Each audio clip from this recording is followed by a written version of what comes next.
Hello everyone in Katribu. Welcome to Kalingang Katribu. I am Vernon Velasco. I'm Poch Concepcion. And today we are joined by DOTR ASEC Goddess Hope Libiran to discuss the latest on the DOTR. Good afternoon po, ASEC. Hi, good afternoon, Sir Vernon and Sir Pocholo. And good afternoon din po sa lahat ng mga viewers ninyo dito sa Kalingang Katribu. ASEC, first things first though, are there any changes po in the transport sector in the ECQ po? MECQ? Okay, so in relation po dun sa implementation natin ng Modified Enhanced Community Quarantine and the NCR Plus bubble, Secretary Tugade said na wala pong pagbabago in terms of public transport operations ngayong MECQ. So basically, kung ano po yung mga public transport modes available, kung ano yung mga rutang operational na noong nagsimula tayo sa General Community Quarantine, yun pa rin yung mga operational at open ngayong MECQ. Basically, wala pong pagbabago. Ang sinusunod natin is yung guidelines na inilabas po ng Interagency Task Force or IATF, and it says na yung mga authorized persons outside of the residence lamang, ibig sabihin yung mga essential workers, yung mga medical frontliners, health workers, at yung mga permitted employees dun sa mga industries that are allowed to operate under MECQ, sila lang yung po pwede natin pasakayan sa mga pampublikong transportasyon. Okay, what's the percentage of public transport routes that are open in Metro Manila? And are there plans to add more PUV routes? Opo. As of April 12, 2021, the percentage of our operational public utility vehicles in Metro Manila is already at 80%. So these figures equate to around 99,500 units available in 727 open routes. So for the nationwide figures, ang open routes natin is around 73.42% na. And yung mga units available or operational around 222,780. So noon pong April 13, yung LTFRB po opened 62 additional routes for traditional public utility jeepneys. So ang katumbas po ng 62 routes na yon is 2,000 operating units in Metro Manila alone. So that increased the total number of open traditional jeepney routes in the NCR to 414 and the number of authorized units to 37,000. And nung recently nga lang, noon pong April 15, ang LTFRB po ay nagbukas naman ng karagdagang 195 routes for provincial buses. So, ang katumbas po na bilang ng mga provincial bus units na involved doon sa routes na yon ay around 2,600. And basically kasi po, ang mandato talaga ni Secretary Tugades for the LTFRB to make sure that they're adding more routes to serve a lot of commuters po during this MECQ. Ayaw kasi natin na mapahirapan yung mga taong pinayagang lumabas, no? Habang tayo ay nasa MECQ, ayaw natin na magkaroon sila ng hassle kapag sila po ay pupunta sa kanilang mga trabaho. Having said that, ASEC, no, in terms of the authorized persons outside of residences, what other things is the DOTR doing to help them get to their destinations? Well, that's a very good question. Thank you, sir. To aid our health workers and medical frontliners, Secretary Tugade ordered for the continued operations of our free ride for health workers and medical frontliners program. So that's just not in Metro Manila, that's for the entire country. So as of April 14, 2021, the DOTR free ride for health workers and medical frontliners has already recorded a total of around 2.250 million ridership. That's all over the Philippines. And to help essential workers get to their respective workplaces, Secretary Tugade ordered the nationwide implementation of the free ride service program for health workers and authorized persons outside of their residence. So ito yung yung sinabi niya na kailangan yung mga traditional jeepneys, modern jeepneys, and public utility buses operating under the DOTR and LTFRB's service contracting program ay kailangan makasali rin doon sa ating free ride program. That's why we're encouraging more drivers and operators operating under the service contracting program to join the free ride program for APORs para po makatulong dun sa ating mga kababayang commuters. Okay. Ang problema ng mga drivers ngayon, no, both jeepney drivers and taxi drivers, yung income, yung nauuwi nilang kita, okay, pagkatapos magbayad ng boundary, yung mga drivers, no, napakaliit daw. In the case of taxi drivers, ang naiuwi lang nila ngayon from 150 pesos to 200 pesos, malaki na rin 300 a day. Of course, problema ng ang issue dyan is yung operators, no? Yung bababa nila yung boundary, gano'n. Ma'am, ano po ang ginagawa ng DOTR at ng LTFRB to somehow assist the drivers? Okay, so before I answer that question, I would like to convey our thoughts that we really understand the plight of our drivers and operators, but we want them to understand that we are not in a normal situation pa. We're still in a pandemic. So lahat talaga ng tao sa ngayon talagang nakakaramdam ng kurot pagdating sa kita o sa livelihood. Kaya nga ang DOTR sa pamumuno po ni Secretary Tugade has been really doing our best, exerting our best efforts to assist these drivers and operators. Kaya nga we are continuously implementing the service contracting program. So Secretary Tugade last week released a message urging our drivers to register to the service contracting program. So this is a program that aims to give our drivers and operators financial incentive on a per kilometer run basis. So initially po, around 14 million pesos na po yung initially na nabigay natin as initial payout for 9,248 drivers, while meron po tayong 11.4 million na binigay dun sa mga drivers from week 1 to week 19 noon pong regular service contracting program. So para po doon sa mga nabanggit ko po kanina, in-urge po natin yung ating mga drivers na sumali dun sa free ride program. So yung mga drivers po na nag-ooperate under the service contracting program who will join via free ride for APORs and health workers, we are giving them an increased incentive. So yung DOTR po, tsaka yung LTFRB, increase the amount from, dati kasi 46.80 pesos lang yan noon pong ECQ. So ngayon pong MECQ, kapag ang sasakyan mo ay isang bus, so from 46.80 pesos, itinaas po namin yan ng 82 pesos and 50 centavos. Pero para naman po sa mga jeepneys, kung dati 46.80, itinaas po natin ng 52 pesos and 50 cents. So in addition, to provide financial assistance para po doon sa ating mga PUV drivers, namigay din po yung DOTR at LTFRB yung tinatawag natin na direct cash subsidy. So this is different pa po doon sa Pantawid Pasada program. So nag-distribute po tayo niyan to help cushion the impact of COVID-19 pandemic dun sa ating mga drivers and operators. So yung mga vehicle operators po natin, binigyan natin sila ng direct cash subsidy amounting to 6,500 pesos each per PUV unit. So as of April 15, if I'm not mistaken, nasa around 900 million pesos na po yung na-disburse natin na cash subsidy para sa mga drivers and operators natin. Kaya nga po si Secretary Tugade has always been calling and urging our friends from the transport sectors, lalo na yung mga drivers natin and operators, na sumali po dito sa service contracting program. Alam na po nila lahat yan ng mga drivers? Well, continuous po yung ating information campaign to let them know about it. Si LTFRB po, regular naman yung kanilang posting ng mga information about the service contracting program sa mga social media accounts nila. Ganun din po ang DOTR.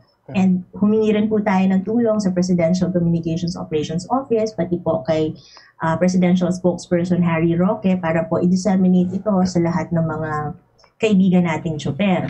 Ang target po kasi ng DOTR at ng LTFRB ay makapag-register po ng around 60,000 drivers. But as of now, if I'm not mistaken, mga nasa 37,000 pa lang po ng mga drivers yung nakakapag-register.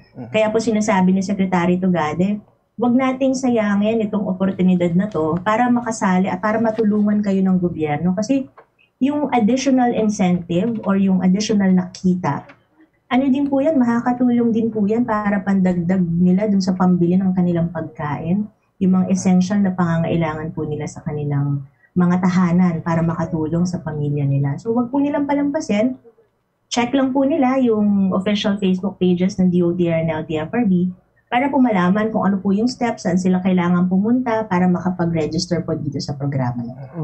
Dako tayo sa ASEC, sa health measures. In terms of ensuring that the health protocols are observed, what are you doing, especially nga na, naglipa na yung mga colorum lately na sinasabi nyo nga ay, vectors of diseases? Unang-una po, dalawa po yan eh. So, number one is in order to curb the spread of COVID-19, yung ating pong DOTR and other attached agencies involved in law enforcement, such as LTO and LTFRB, are working together to strictly enforce what we call the 7 commandments in public transportation.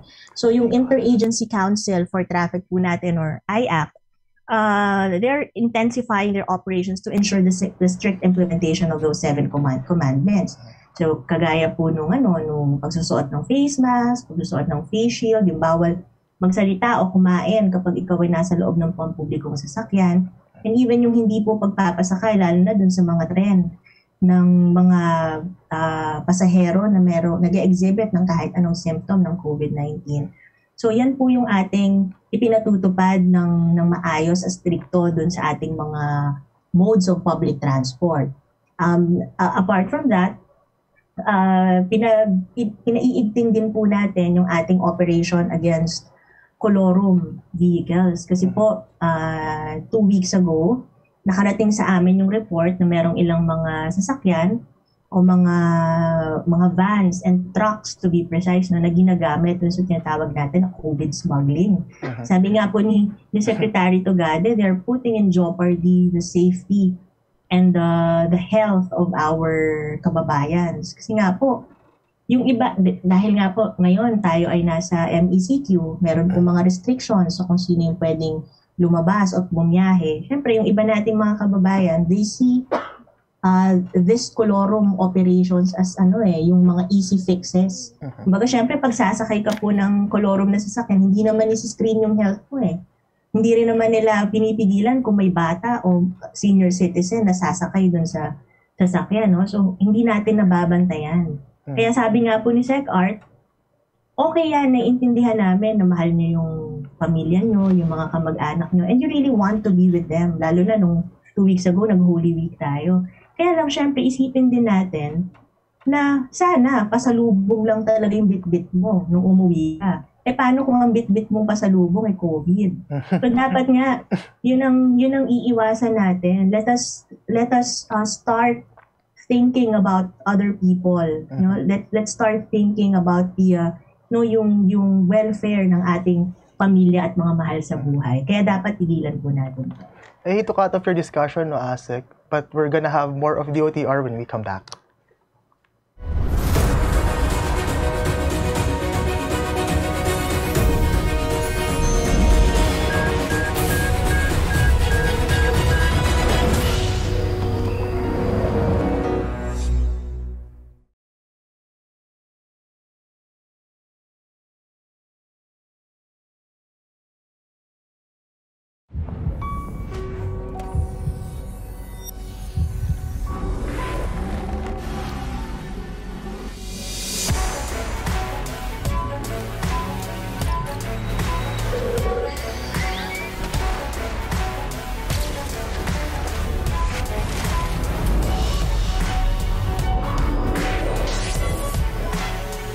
Montero Sport. Elevate your journey. Drive your ambition. Mitsubishi Motors. Araneta City, home to the country's first indoor shopping mall, the world's original Thrilla, and the first ever Bini Bini pageant. Now a place for your first win, your first catch, your first home, your first big break, your first date, and even your first love. Araneta City, the city of firsts.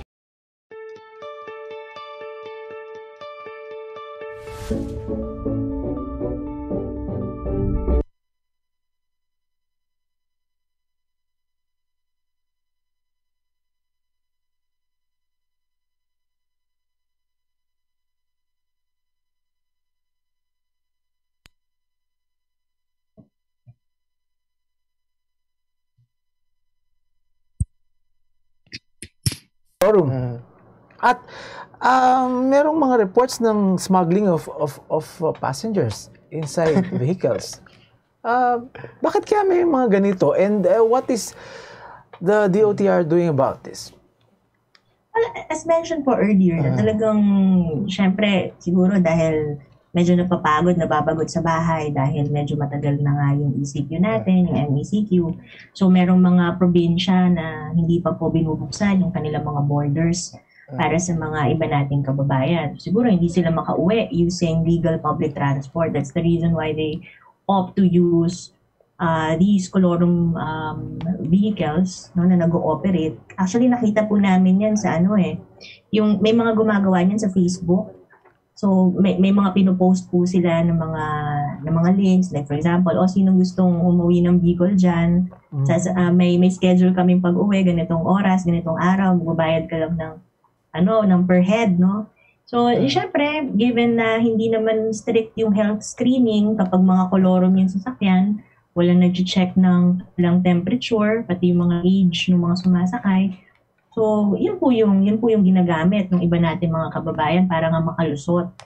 So, para po ma-address yung ganong situation, in-intensify po ng ating Interagency Council on Traffic yung kanilang operations against colorum vehicles at nakipag-coordinate din po tayo sa Philippine National Police, specifically dun po sa Highway Patrol Group, yung ating mga LTO enforcers and LTFRB enforcers and even yung DILG, para nga po mahigpit na mabantayan ang ating mga checkpoints and other areas para masigurong wala pong makakalusot dito.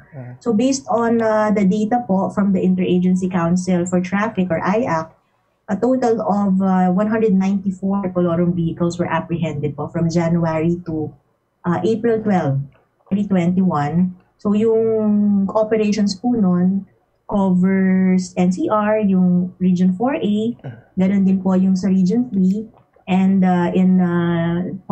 sa Bicol Region. So doon marami talagang mga gustong lumusot. So far naman, continuous po yung kanilang operations against colorum vehicles. Pero sabi nga ni SecArt, we complement that So hindi ka lang nanguhuli ng colorum, nagdadagdag ka rin ng ruta. Kaya nga po, yun yung nabanggit ko po kanina. So, nag-utos po siya sa LTFRB na siguraduhin na lahat ng mga ruta na kailangan at po pwedeng buksan, ay buksan na nila sa lalong madaling panahon. Sec, in terms of pamasahe, no? At the policy level, ano yung chika? Well, ang bilin po ni Secretary Tugade, walang fair increase o walang pagtataas ng pamasahe habang po tayo ay may pandemya. As mentioned, naiintindihan natin na nakakaramdam ng hirap at kurot yung ating mga kaibigan super, ganun din yung ating mga operator ngayong panahon ng pandemya dahil nga po merong mga limitations sa capacity ng public transport. Diba? May mga one seat apart rule po tayo to observe physical distancing inside public vehicles. Pero kailangan din po nating maintindihan na yung ating ding mga pasahero ay nagsasakripisyo din at nahihirapan din dun sa kanilang current livelihood. So pare-parehas po tayo nakakaramdam ng hirap. Kaya ang bilin po ni Secretary Tugade, while there is a pandemic, hindi po tayo pwedeng magtaas ng pamasahe. So kapag meron pong mga complaints o meron mga reports dun sa ibang areas na nagtataas ng pamasahe, maaari lamang po i-report po ninyo yan sa LTFRB para po ma-issuehan ng necessary show cause order yung mga pasaway po na operator. At kung driver yan, mabigyan po ng karampatang violation or penalty po ng LTO. Okay, let's move to railway lines, no? Sa mga tren. May mga reports na may mga railway workers na nagka-COVID, no? Naapektuhan po ba yung schedule ng mga tren natin? Well, sa ngayon po, meron pong effect yan, syempre doon sa ating schedule ng railway operations. Kasi po, si Secretary Tugade, binilin po niya yung pagkakaroon natin o pagkandak natin ng mass testing, no? Using the targeted approach dun sa ating mga empleyado ng railway lines. Hindi lang yung mga in charge sa depot, hindi lang in charge sa station, kundi lahat ng mga empleyado po ng ating mga railway lines to ensure na yung mga sasakay sa ating tren ay protektado at ligtas. So as of now po, continuous po yung ating COVID-19 testing sa lahat ng ating mga railway lines at as of yesterday, no, 5 PM, nadagdagan po yung bilang ng ating mga empleyado na nagkaroon po ng COVID-19. So sa LRT 1 po, yung positive cases natin right now is nasa 49, while yung LRT 2 natin nasa 238 po yan, pero meron na po syempre dyan, yung may 88 na po na nag-recover. Sa MRT 3 naman, may 163 po na active cases, may nag-recover naman na 97. While sa PNR, meron na pong nag-recover naman na 29. So, ito po kasi ang biyan po kasi ng ating mga railway operators, so, ang binigay natin na polisiya sa kanila, yung mga nagpa-test at naghihintay ng resulta, hindi pwedeng pumasok. And even yung halimbawa, merong nag-positive, yung lahat ng identified na close contact niya dun sa kanilang thorough contact tracing ay hindi rin pwedeng pumasok dun sa premises ng railway line natin. And ganoon din yung mga empleyado nag-e-exhibit ng kahit anong symptom ng COVID-19 ay pinagbabawalan din po natin na pumasok. Yung LRT 1 po, magpapatupad po siya ng temporary suspension of its operations for 2 weekends in April 2021 to continue the maintenance works for a better and improved LRT1 operation. So yung ating pong maintenance shutdown dyan is from April 17 to 18 and yung April 24 to 25, 2021. So that's Saturday and Sunday po to allow the Light Rail Manila Corporation to complete the remaining maintenance and rehabilitation works po that started during the Holy Week. Mataas ba ang level of transmission ng COVID sa mga trains? O yung mga employees na sila lang ang nagkakahawahan? Well, like for example po sa MRT3, ang report kasi sa amin, yung unang case sa MRT3, hindi naman niya nakuha sa mismong station, nakuha niya sa bahay. Kasi meron siyang isang kasama sa bahay na nag-positive at nahawa siya. So, nung pagpunta niya po sa MRT3, ayun nga, at lumabas yung result. Kasi regular naman po ang swabbing, testing ng ating mga empleyado ng tren.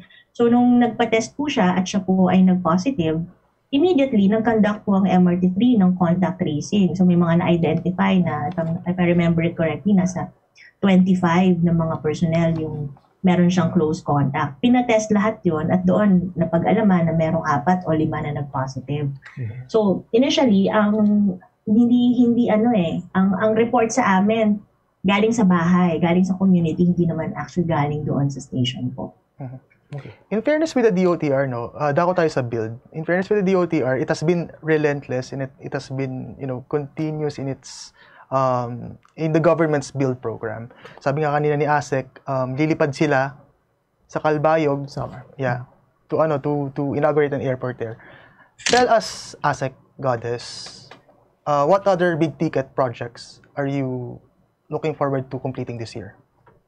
Opo. Thank you po for that question. Kasi si SecArt, ayaw niya kasing itenga yung mga proyekto na ayaw niyang masabi na dahil porket COVID, tinigilan niya na lahat ng mga projects natin. So dapat important na while we are addressing COVID-19 concerns, while we are rendering assistance to those who need due to the pandemic, we are also relentless and we are in full swing and we strive to work triple time given the little time left we have in this administration. So last week meron po tayong inaugurate na bagong passenger terminal building sa Bohol, that's in Tagbilaran, no? So napakaganda at world class na po noong passenger terminal building sa Tagbilaran. Gayon din, nakita po natin yung Port of Maribojoc, also in Bohol na ano pa po yun, 2013 pa na nasira ng lindol naiwan na alam niyo yung kalunos-lunos po yung estado ng port na yun nung nadatna namin noong 2018. Kaya nga po, Secretary Togada immediately ordered the PPA under the leadership of General Manager Jay Santiago to undertake the necessary rehabilitation doon sa port para po mapakinabangan ng tao. And nung in-inspect nga po namin yan last week, around 95% complete na po siya and may inaugurate na po natin yan not later than June 2021. But there are also a lot of big ticket airport projects that are for inauguration this year. So na-mention po kanina yung Calbayog Airport. So scheduled for inauguration po yan. Napakagandang terminal ng Calbayog Airport na maipagmamalaki talaga ng mga taga-Calbayog at taga-Samar. Scheduled for inauguration po yan on April 2021. So, noong inireport po ni Secretary Togade kay President Duterte yan last week, sabi po ni PRRD ay siya po ay if his schedule will permit, siya po ay pupunta at sasamahan po para i-lead yung inauguration po ng ating Calbayog Airport. Isa rin doon sa i-inaugurate natin sa May 14, 2021, yung ating Kalibo International Airport na matagal na rin inantay ng ating mga kababayan. Yung Siquijor Airport, yung Cotabato, yung General Santos Airport, yung ating airport sa Zamboanga, and even yung Bicol International Airport na nakakatawa po yung story niyan kasi 3 beses nagkaroon ng groundbreaking yan 11 years delayed po yan nung pumasok po yung Duterte administration in 2016. At ito finally, within the year, tapos na po yan, magiging operational na po yung ating most scenic gateway in the Philippines. Kasi kung nakapunta po kayo doon, kitang-kita nyo talaga yung Mayon Volcano sa background. Napakaganda po. At pagdating naman po sa railway projects natin, yung ating pong LRT2 East Extension, supposedly dapat this month po inaugurate yan, but because of COVID-19 restrictions, minove po natin yung inauguration natin ng LRT2 East Extension, yung ating po Marikina and Antipolo stations sa June 2021. Yung ating pong MRT3 rehab, matatapos na rin po yan by December 2021. Yung ating pong common station na 8 years na delay or na stall, no? Inaugurate na rin po natin yan, magiging operational na yan by the fourth quarter of 2021. Yung ating pong LRT1 Cavite Extension, which was, I think, 19 years delayed yan. So yung partial completion po ng mga structures niyan hanggang Redemptorist Station ay matatapos na po natin sa fourth quarter of 2021. Yung ating pong 120 na light rail vehicles ay sisimulan na rin pong gamitin from Baclaran to Roosevelt. At syempre, yung ating pong PNR Clark Station, yung partial completion po ng key facilities ng PNR Clark ay matatapos na rin po by the fourth quarter of 2021. Ano po ang dahilan? Bakit nagka-delay ang mga projects na yan? At since you said tuloy-tuloy ang COVID-19 is not a hindrance, does that mean yung mga budget nyo intact, hindi nabawasan? Meron pong part ng ating, syempre malaking bulk po ng ating mga projects ay binigay po natin sa national government para po magamit para po doon sa ating COVID-19 aid sa ating mga kababayan. Pero po itong build na mention ko nga po, napakatagal na pong na-delay ng ilang mga projects. In fact, we are 20 to 30 years behind in terms of mass transport infrastructure. At syempre, these projects are essential to the recovery of our economy. Kaya nga, importante na hindi ito pabayaan. But syempre, hindi naman namin sinasabi na ito lang yung inaatupag natin. Syempre, while we implement these build projects, hindi dapat nating hayaan yung mga COVID-19 initiatives ng ating gobyerno. Against the backdrop of people, hurling stones against the government, tira lang ng tira, sinasabi, instead na mag-focus sa build, ba't hindi daw nag-focus yung gobyerno sa pandemya? So, how will you respond to that, Asek, in terms of the DOTR? Well, as far as DOTR is concerned, definitely that's not true. Kasi po since 2020, talaga naman yung DOTR has been very active in rendering assistance to those in need, especially mga affected sa pandemic. So nabanggit ko nga kanina, meron po tayong, since 2020, March 2020, meron na tayong free ride for health workers, for medical frontliners, and even mga authorized persons outside of the residence. At mabanggit ko, nasa 2.2 million na yung ridership niyan. Kasi SecArt nga, in-order niya po yung paggawa nitong program na to nationwide, hindi lamang sa Metro Manila. And apart from that, sabihin na po natin, dun sa DOTR maritime sector lang, the PPA, yung Coast Guard and Marina, in coordination with our one-stop shop, activated crew change hubs in different parts of the country despite the pandemic to address the global need for fresh crew in ships amid restrictions imposed by the state. So, meron po tayong mga inactivate na crew change hubs sa Port of Manila, sa Port of Kapinpin in Bataan, meron din po sa Subic Bay Freeport Zone, meron po sa Port of Cebu, sa Batangas, and even in Davao. And apart from that, ang DOTR po also opened an RT-PCR molecular testing laboratory in Manila. Ito po yung para sa mga seafarers to cater to their testing requirements for crew change hub operations. And then kung nabalitaan nyo po, ang DOTR then and the Philippine Ports Authority under the leadership of GMJ Santiago are operating the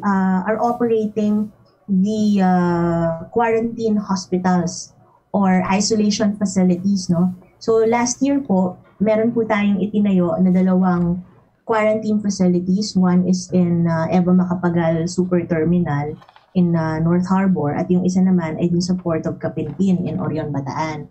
So ngayon po, dahil nga yung ating mga major hospitals are operating beyond their full capacity already, yung DOTR po and PPA has initiated the conversion of these quarantine facilities to isolation facilities. So itong mga quarantine facilities na to, as mentioned, ito po yung nasa Pier 15 in Manila and yung sa Port of Kapinpin in Orion, Bataan. Also, yung ating pong Philippine Coast Guard na talaga namang kahit saan nakikita mo.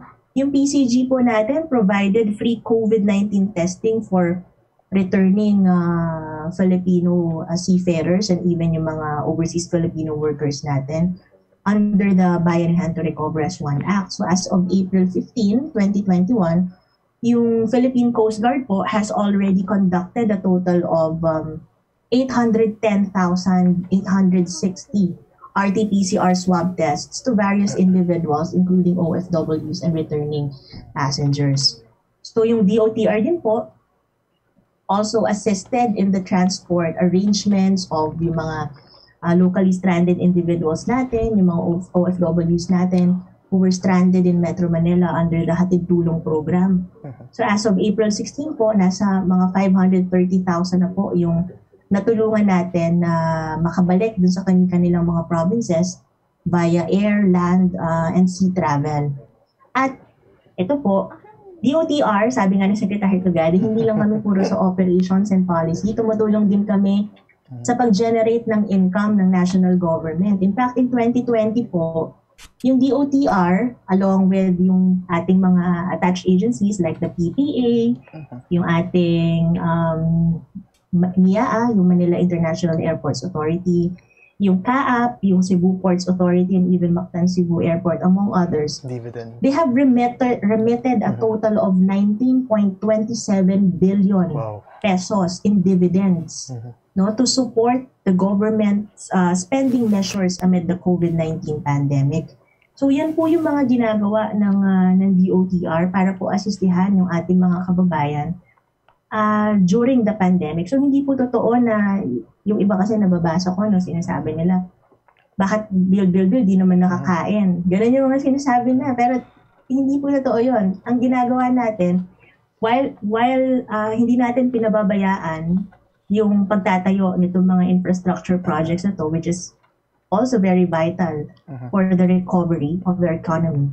Siyempre, hindi naman natin pinapabayaan din yung ating mga kababayan amid the pandemic. So, tuloy-tuloy po yung tulong na binibigay natin sa kanila. Well said, ASEC Goddess Libiran. Kita nyo hindi natutulog ang gobyernong ito. So, actually, yung construction ng mga tulong yun sa di ba? Sa workers. Exactly. Tuloy-tuloy income nila, di ba? Opo, tama po yan. In fact, ito po, yung sa Kalbayog nga lang, tinanong ko po kasi yun last week, sabi ko, ilan po ba yung na-generate na workers nitong Kalbayog Airport Construction. So, ang initial na binigay po sa akin ng CAAP is around 1,500. Doon lang po yan sa area nila. So, napakalaking tulong po nun. Siyempre, ngayong pandemya, marami po tayong kababayan na nawalan ng trabaho. Pero with these infrastructure projects in place, yung ongoing construction and even planning, pre-clearing activities, nag-generate po yan ng trabaho. So malaking tulong po yan dun sa ating mga kababayan na naghahanap po ng kanilang pagkakakitaan. ASEC, mag-break muna tayo, we're going to read the lighter side of ASEC Libiran as things get hot and spicy when we come back on Kalingang Katribo.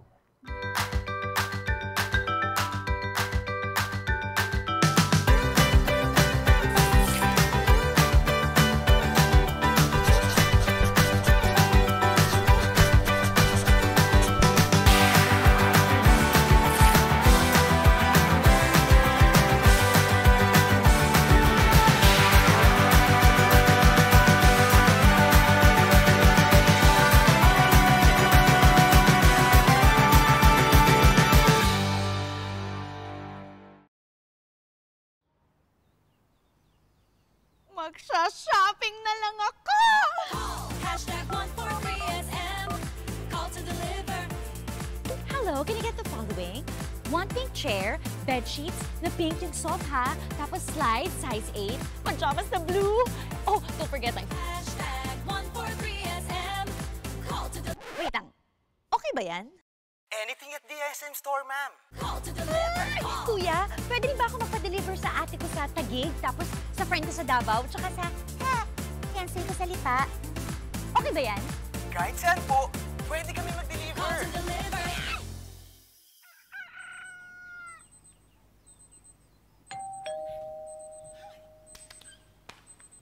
Call #143SM.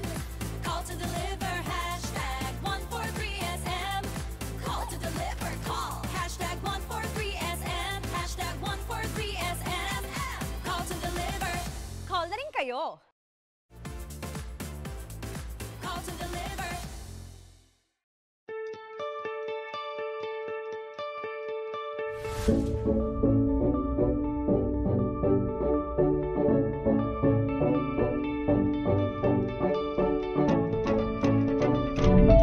are watching Kalingang Katribu with DOTR's ASEC Goddess Hope Libiran. So, before we took a break, nag-discuss si ASEC regarding sa projects ng DOTR. But now, we're going to embark on the fun part. So, ASEC, we actually lifted from your Instagram account some pictures you are going to show you, and you're going to tell us something about those pictures. Okay. Baka mamaya, ang saya-saya kong sumali dito, baka mamaya umiiyak na ako. Okay. Okay. Tell us something about it. Wala na ako sa focus. Ganon? Ang ganda na dyan, ASEC, ha? Well, thank you. Yeah. Tell us something about that po. Well, kasi he's my, si Opa. Si Park Seo-joon. Siya yung favorite, Korean actor. So, I hardly watch Korean telenovelas kasi. But when I was introduced to a certain Korean novela na siya yung bida, na-hook talaga ako. Parang bago ako matulog, talagang hindi ko papanoorin kahit isang episode. So talagang, yan yung actually nakatulong siya sa akin. Kasi nga, di ba, because of the pandemic, because of the situation we are in, we tend to, mapuno yung utak natin ng puro mga negative vibes. Diba? Puro problema, puro issues left and right. At syempre, kami sa gobyerno, kung ano yung trabaho namin prior to the pandemic, naging triple yan or even quadruple nung nagkaroon ng pandemic. So ito yung, kumbaga, yung ganong hobby ko, yung nakapagbigay rin sa akin ng ng kumbaga touch of, humanity and reality. Para hindi naman ako parang hindi ako mabaliw sa dami ng trabaho. Yeah. Kapahawal na question, ASEC. Bakit mo gusto yung actor na yun? Anong gusto mo sa Hindi ba bagay nga po kami sa photo? Kayo po nag-edit yan, ASEC? Actually, nga po, kasi yung ibang mga followers ko sa social media, alam po kasi nila na super crush ko si Park Seo-joon. Sir Park Seo-joon. Kaya nagpapadala sila sa akin ng mga edited photos. Di ko alam kung saan nila nakukuha yung ibang mga photos. Siguro, din, sa internet, no? Pero na-appreciate ko, so tutuwa talaga ako kapag may mga nagpapadala sa akin. How about this picture, ma'am? Nice. Look at the stars. Look at the stars. Look how they shine for you. Wala. Niloko ka lang yan. Hugot ko lang po yan. Wala. Alam mo yun, kapag mga nakakita nga po ako ng mga funny, mga memes, mga photos, that I think will generate, happiness or laughter. Makes you laugh, yeah. Mga followers and mga viewers. Kaya sinishare ko siya. Parang nga, di ba, mabawasan naman yung, yung bigat nung vibe o nung hangin sa paligid. Kaya yun, pinost ko po yun, tanda ko, Valentine's Day yun eh. Alright. This one po.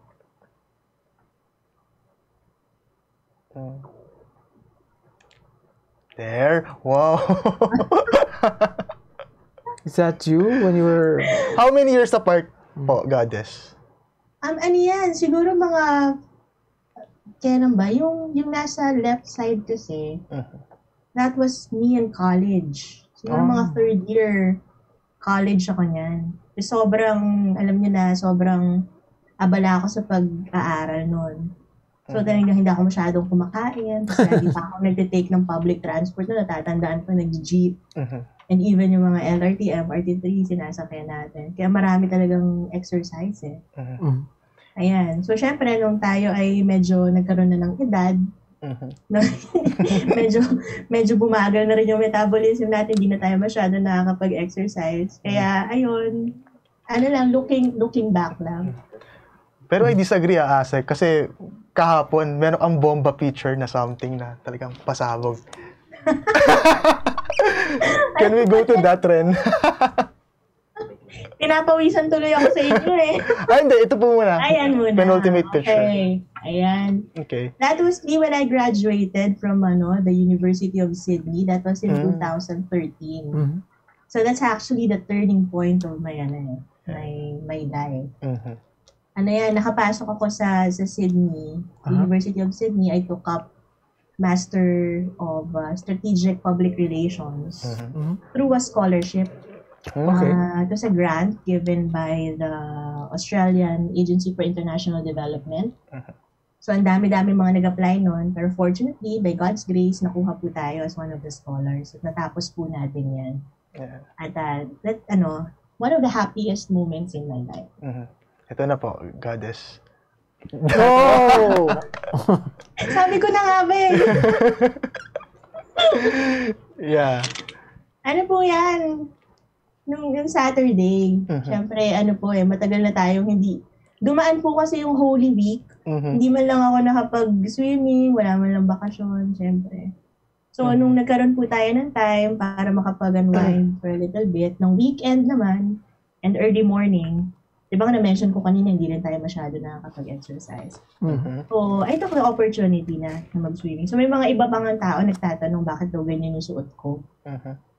So, sinasagot ko, alangan po. Kasi, Pag-pajama? Yeah.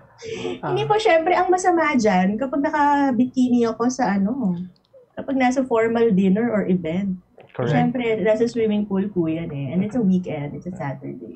Saan po ko yun? Saan yun? Sa Secret. Sa bahay? Okay. Pero mag-isa lang po ako dyan. Okay. It has been a delight, ASEC Goddess Libiran. Parting words po. Well, first, of course, I want to thank you, Sir Pacholin, Sir Vernon, for inviting me here